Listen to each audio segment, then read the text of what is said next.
Après le service de dimanche dernier, quand nous parlions de la sœur Ada, après ce service-là, qui est l'un des services qui était tellement plein d'onction, parce que ça pouvait se ressentir, j'ai reçu une correspondance d'une sœur. Vous ne la connaissez pas, ok? Elle n'est pas parmi nous. C'est une personne qui est là, qui m'a écrit. Le Seigneur a touché son cœur de m'écrire. Et quand j'ai reçu son message, en réalité, je ne voulais pas parler de ça.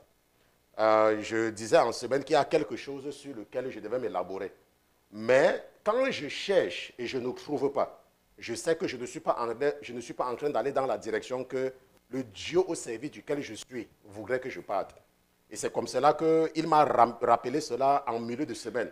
Qu'à chaque fois que tu veux enseigner sur quelque chose et je ne t'inspire pas, ça veut dire que ce n'est pas là-bas que je veux que tu partes. Et j'ai donc demandé à mon esprit, Seigneur, qu'est-ce que je dois faire?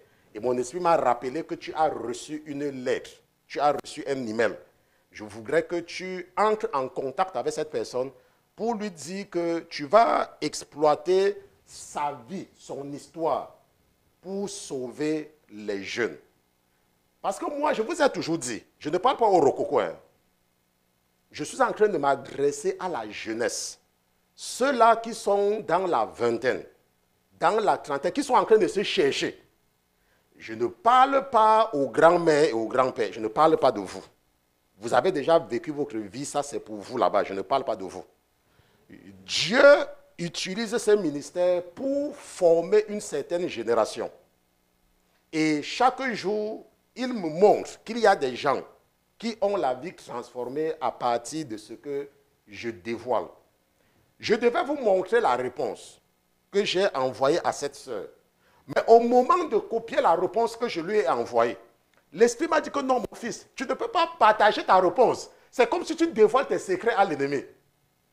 Parce que les conseils que tu lui donnes, si l'ennemi sait que ce sont les conseils-là que je donne, c'est que l'ennemi va trouver un autre moyen. Ne partage pas ta réponse. Toi, présente seulement son problème.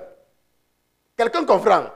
Parce que je peux vous montrer la réponse. Le diable prend, il dit que, oh, si elle est là, je vais tourner maintenant parce que voilà le conseil que les pasteurs vont leur donner. Donc, ceci est la copie d'un email reçu que j'ai reçu. OK? Mais nous avons expurgé pour la confidentialité certains détails afin de préserver l'identité et respecter la dignité de cette sœur. Donc, elle dit, bonjour pasteur, j'ai 3 enfants en bas âge et je suis âgé de 27 ans. Je vous écris car ça ne va pas dans ma vie. Depuis 5 ans que j'ai vécu avec le père de mes enfants, j'ai vécu des violences conjugales devant mes enfants, les injures, les humiliations. Point de suspension. On a 3 enfants âgés de 5 ans, 3 ans et 1 an et demi. Je devais expliquer et demi, n'est-ce pas, mais 1 an et demi. OK? Maintenant, je ne pouvais plus supporter.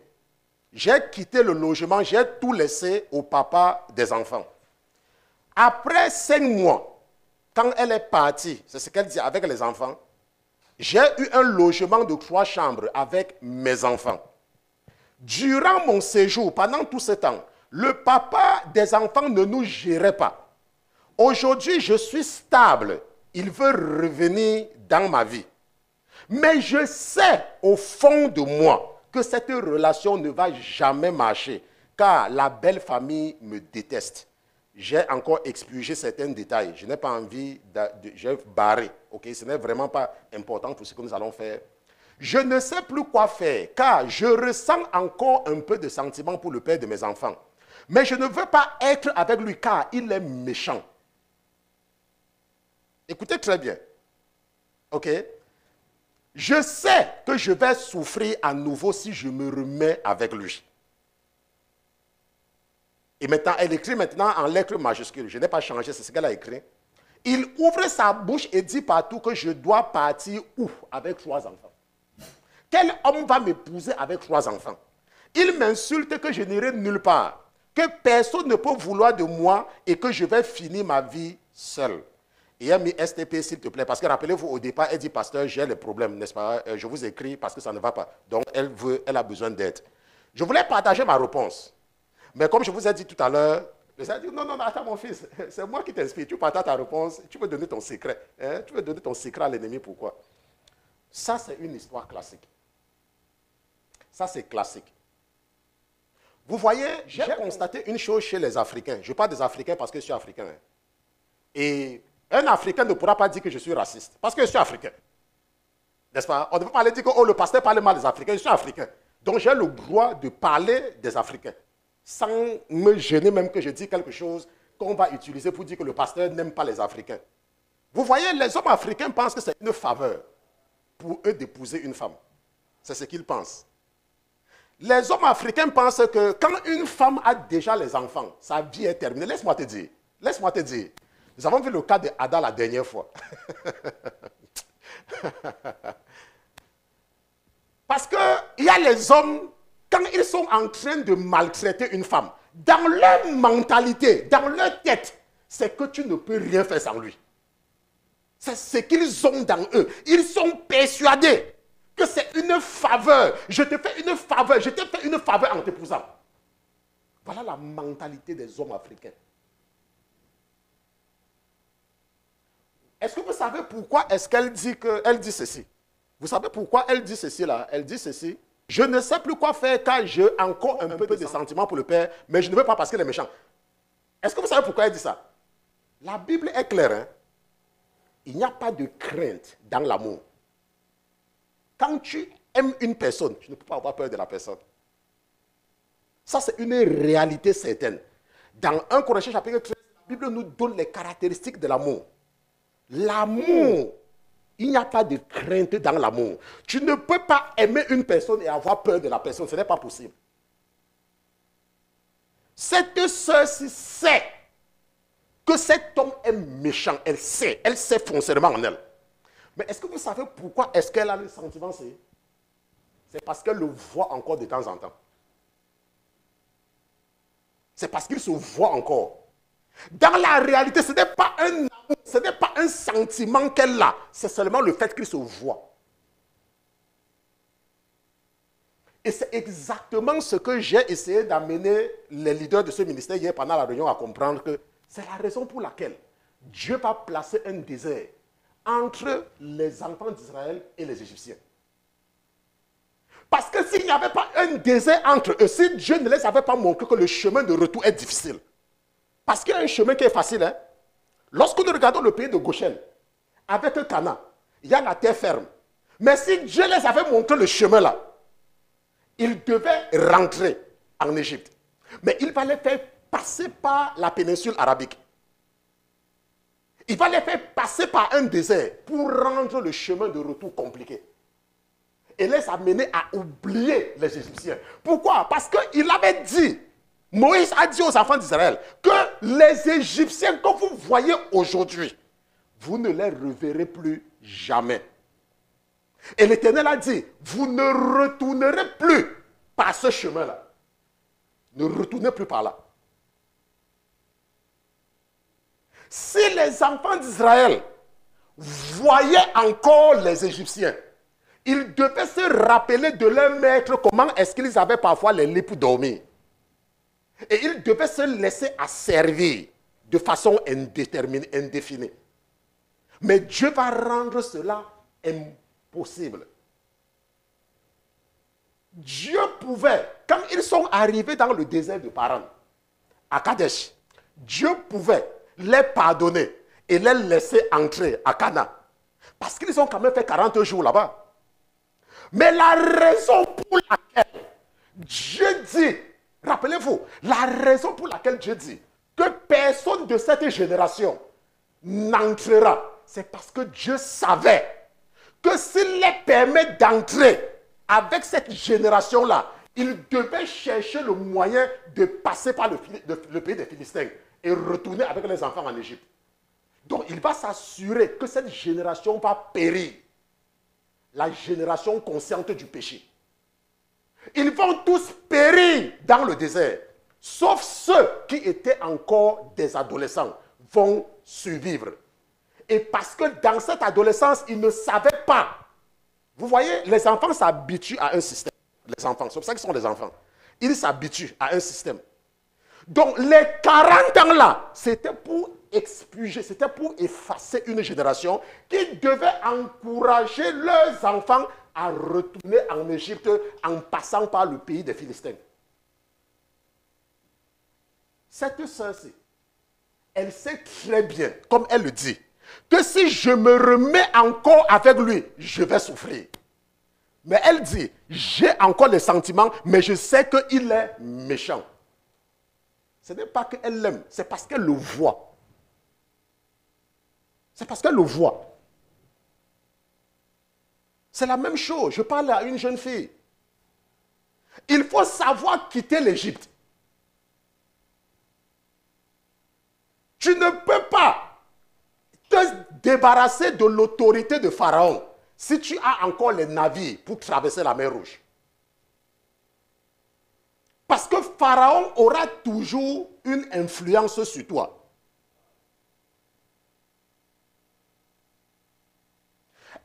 Cette jeune fille pouvait écrire à n'importe quel pasteur, parce que nous sommes nombreux. Mais le Seigneur a déposé dans son cœur, et j'ai fait des enquêtes pour m'assurer qu'effectivement sa vie est vraie. J'ai enquêté, je ne vous montre pas quelque chose qui n'est pas vrai. Pour savoir qu'effectivement ce qu'elle dit, c'est ça. Et je dis bien que je parle à... Je ne parle pas au... Je ne parle pas au rococo. Hein. Je suis en train de parler à qui? Je parle aux enfants, les 18, 20 ans, 18 ans, 19 ans, 20, les enfants qui se cherchent. Laisse-moi te dire, cette fille-ci là, cette fille-ci que vous voyez là, vous voyez comment elle écrit le français? Vous voyez comment elle écrit le français de ça? Très intelligente. Mais l'ennemi s'est arrangé très tôt à la détourner. Très vite, en la bombardant avec les enfants pour gâter sa vie. Et l'ennemi est persuadé, l'ennemi est persuadé que tu vas même pendant partir ou avec 3 enfants. J'ai déjà détruit ta vie. Elle n'a que 27 ans. Hein. Peut-être vous croyez que c'est une maman. Elle a eu le premier à quel âge? Si le premier à 5 ans. Je vous dis que je n'ai pas changé sa façon d'écrire le français. Hein. Elle, c'est son français ici. Ça veut dire qu'elle est intelligente. Et je me suis renseigné dans sa famille. C'est la fille la plus intelligente. Quand l'ennemi veut te détourner, laisse-moi te dire, je parle à une jeune fille. Il va mettre un voyou sur ton chemin. Ce n'est pas seulement pour les filles, hein, même pour vous les garçons. Si le diable veut te détourner, il va prendre Asna, la fille du prêtre de On. Il va venir t'imposer comme il avait imposé à Joseph. Et au moment de retourner, tu vas rester en Égypte à cause de la femme là. C'est pour cela que vous devez avoir des pasteurs qui voient. Pas n'importe quel pasteur, hein. Ouais, tu peux avoir un pasteur qui ne comprend pas les choses spirituelles, qui n'a pas d'expérience. Il faut avoir les pasteurs qui voient, qui ont l'expérience. Quand le pasteur, parce que le pasteur a ce qu'on appelle le nez, il a le flair. Quand il sent le danger, ça c'est un bandit. C'est un bandit. Je vois le banditisme. Ne pars pas là-bas. Je vois, c'est un bandit. Ne pars pas. Ça c'est pour le pasteur qui a l'expérience. Comme ça, quand le bandit là va venir, je ne parle pas seulement aux filles, hein, je parle aux hommes aussi. Si une jeune fille vient là et que tu as un pasteur qui voit, le pasteur va te dire que la fille que tu vois là, il y a un frère qui m'a, un jeune m'a appelé, il m'écrit. Il demande que c'est un chrétien. Il dit que oui, c'est un chrétien. Il me dit qu'il est chrétien. Il dit que demande-lui s'il est chrétien. Il répond, oh oui, mon frère, je suis chrétien. Je suis baptisé, communié et confirmé. J'ai dit que ce n'est pas un chrétien. Bon, attendez, est-ce que, bon, même si je ne disais pas, vous-même là, quand quelqu'un dit, on dit tu es chrétien, il dit que oui, je suis baptisé, confirmé et quoi? Je suis baptisé, communié et confirmé. Vous savez déjà, non? Donc vous savez déjà. Donc lui aussi, l'ennemi voulait l'utiliser pour venir escroquer quelqu'un. Mais parce qu'il a un pasteur. Si tu es une jeune fille et tu as un pasteur, le pasteur va t'aider. Un jour, un pasteur a dit quelque chose qui a soulevé la polémique. Ils savent soulever la polémique sur les réseaux sociaux. Le pasteur là avait dit que quand un homme te demande en mariage, ne dis pas d'abord à ton père, dis d'abord à ton pasteur. Les gens vont dire que, hein, comment il peut dire comme ça? C'est ça, c'est ça.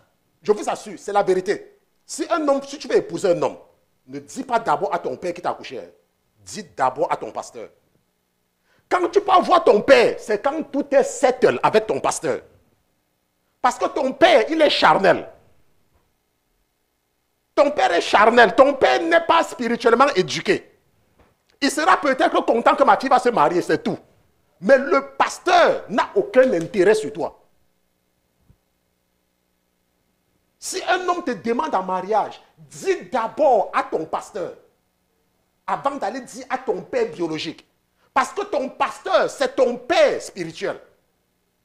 Et lui, il le voit très loin. Je dis aussi ça. Prenez, il faut partir même que sur les réseaux sociaux. Que le pasteur Christian a dit qu'il faut d'abord demander au pasteur. Il faut d'abord demander à ton pasteur. Et après, quand le pasteur dit que c'est bon, tu peux dire à ton père. Ok, papa, tout est settle.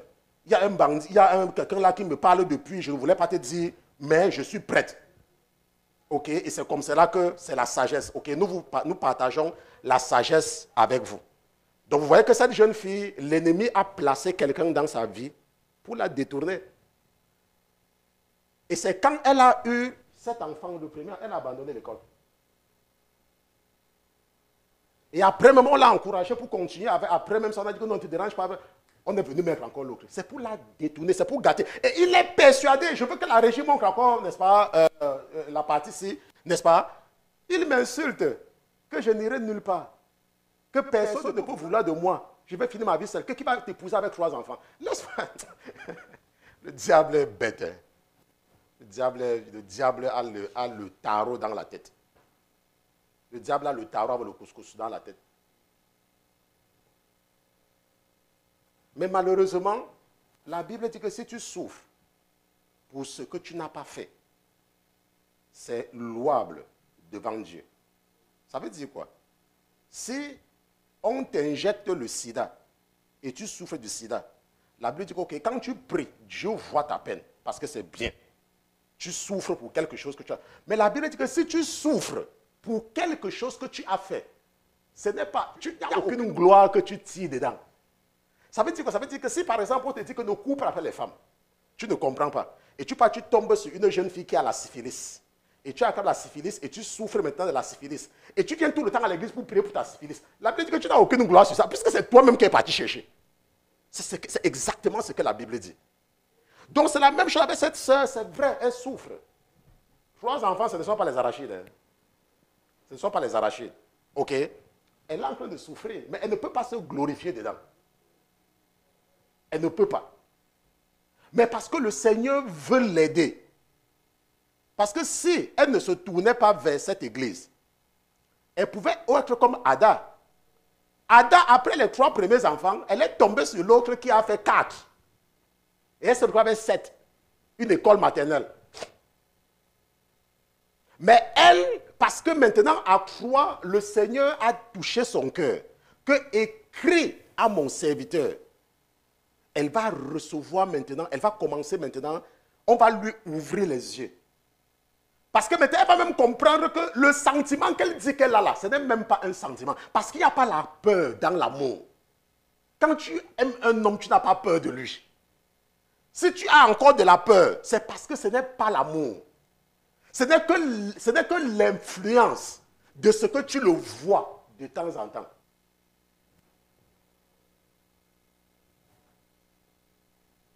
C'est pour cela que Dieu va séparer les enfants d'Israël des Égyptiens en mettant un grand désert, un chemin de non-retour.